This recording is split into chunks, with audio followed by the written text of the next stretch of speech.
तुम्ही शाळेत असताना तुमच्या मित्रमैत्रिणींची एकसारखी आडनावं नक्की ऐकली असतील, पण गावातील सर्व लोकांची आडनावं सारखीच. आडनावात काय, त्यांची जात आणि व्यवसाय देखील सारखाच. ही बातमी कोणत्या सिनेमाची स्टोरी नव्हे, तर भंडाऱ्यातील 50 गावातील खरीखुरी कहाणी आहे. चला तर पाहूया एबीपी माझाचा यावरचा स्पेशल रिपोर्ट. या बकऱ्या शेंड्यांच्या, ही घरं शेंड्यांची, हे शेत शेंड्यांचं, ही मुलं शेंड्यांची. इथली प्रत्येक गोष्ट शेंड्यांची, कारण हे गाव आहे शेंड्यांचं. हो, बरोबर ऐकलत, कारण हे गाव आहे शेंड्यांचं 50. नावाप्रमाणेच गावातील घरेही 50. गावातील प्रत्येक नागरिकाचा व्यवसायही शेती. भंडाऱ्यातील पवनी तालुक्यातील हे एक छोटंसं गाव.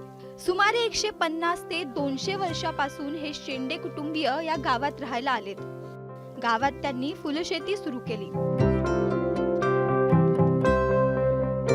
हळूहळू त्यांच्या कुटुंबातील काही परिवार तिथं राहायला आलेत आणि कालांतरानं या 50 गावाची निर्मिती झाली.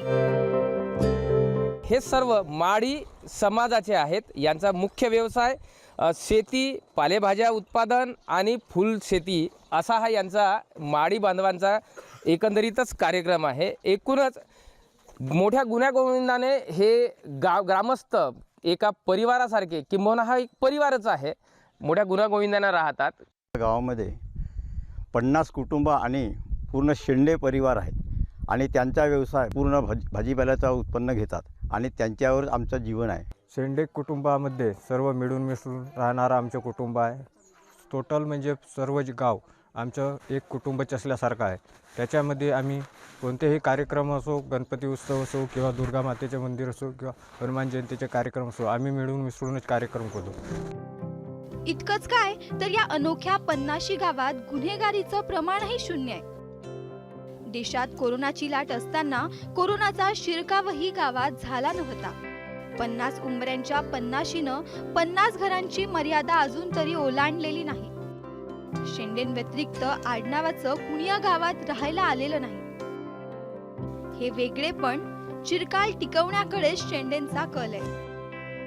प्रशांत देसाई, एबीपी माझा, भंडारा. एबीपी माझा, उघडा डोळे बघा नीट.